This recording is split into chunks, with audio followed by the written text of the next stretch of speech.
Assalamualaikum warahmatullahi wabarakatuh. Perkenalkan, saya RR Aurel Ramadhani Putri dari kelas Keluarga Negara 6LJ dengan nomor NIM 215110500111103. Pada kesempatan kali ini, saya akan menjelaskan salah satu kasus penyelewengan dari Konstitusi Negara Indonesia, yaitu kasus dugaan kerangkeng manusia Bupati Langkat.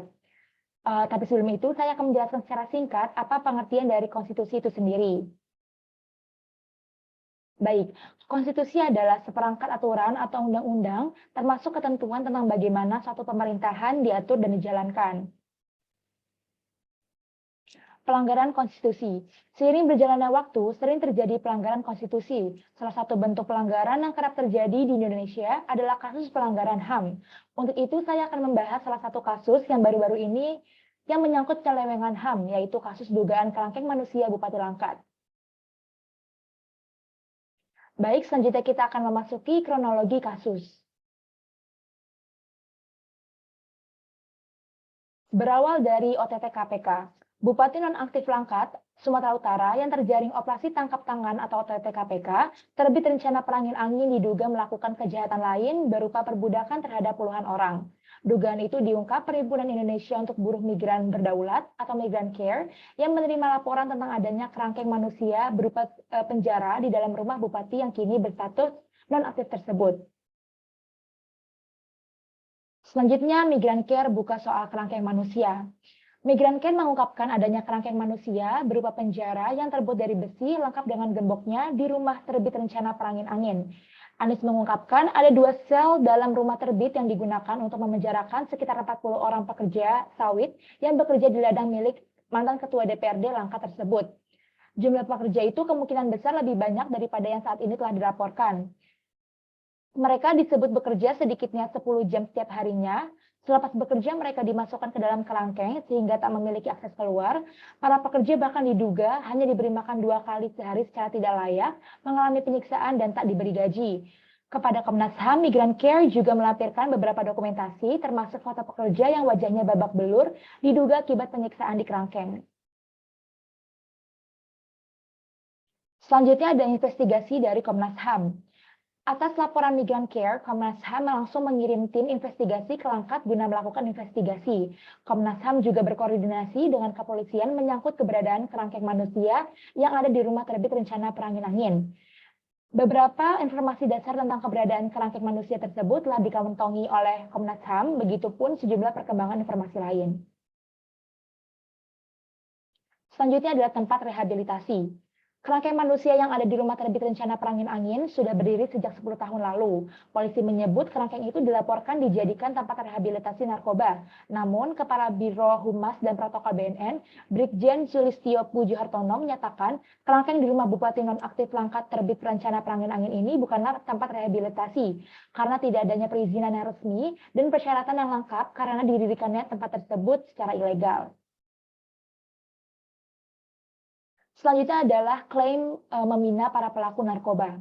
Sebelum ditangkap KPK, terbit rencana perangin angin rupanya sudah mengungkapkan soal kerangkeng manusia di rumah yang ada di dalam rumahnya. Hanya saja yang menyebut tempat tersebut sebagai lokasi pembinaan bagi pelaku penyalahgunaan narkoba. Bupati Nonaktif Langkat menyatakan mendirikan tempat pembinaan untuk warga Langkat yang terjerat kasus narkoba untuk memberikan pertolongan. Ia mengklaim telah membantu ribuan orang. Selanjutnya adalah kecaman dan pandangan masyarakat. Staf khusus Menteri Dalam Negeri Bidang Politik dan Media, Kostorius Sinaga menyatakan kasus dugaan perbudakan manusia oleh Bupati Nonaktif Langkat merupakan persoalan serius dan memprihatinkan. Sementara itu, KFV menyatakan pemerintah akan memastikan pihak-pihak yang terlibat dalam praktek tersebut mendapat hukuman seberat-beratnya. Kemudian Lembaga Perlindungan Saksi dan Korban atau LPSK menyatakan siap melindungi korban dan saksi terkait kerangkeng manusia di Langkat, namun harus ada laporan resminya.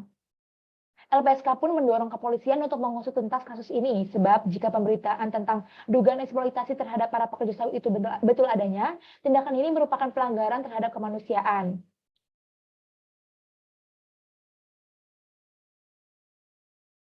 Selanjutnya adalah update kasus yang diupdate pada tanggal 15 Maret, tepatnya hari Selasa 2022. Polda Sumut masih terus melakukan pendalaman terkait kasus kerangkeng manusia di rumah Bupati Nonaktif Langkat terbit rencana perangin angin. Ada satu laporan baru yang didapat polisi, yakni terkait tindakan pidana perdagangan orang atau TPPO. Penyidik sudah memeriksa sejumlah saksi termasuk keluarga terdekat terbit. Sebelumnya polisi telah menerima 2 laporan terkait dugaan kekerasan mengakibatkan kematian, yakni pada tanggal 10 Februari dengan korban bernama Saryanto Ginting dan korban bernama Abdul Sidik Isnur.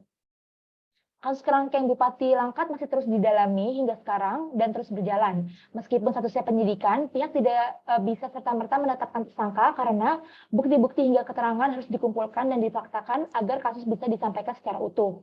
Dalam penanganan kasus ini, pihaknya sudah bekerja dengan cepat mengingat kasus telah terjadi sejak 2010.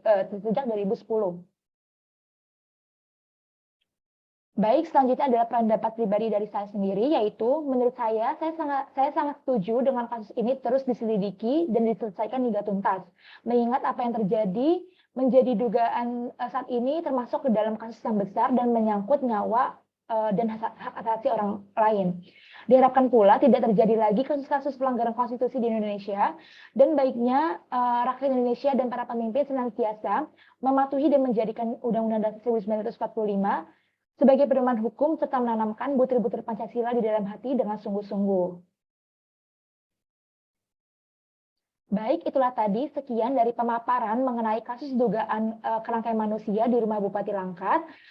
Semoga apa yang telah saya sampaikan bisa menjadi edukasi dan insight baru buat teman-teman.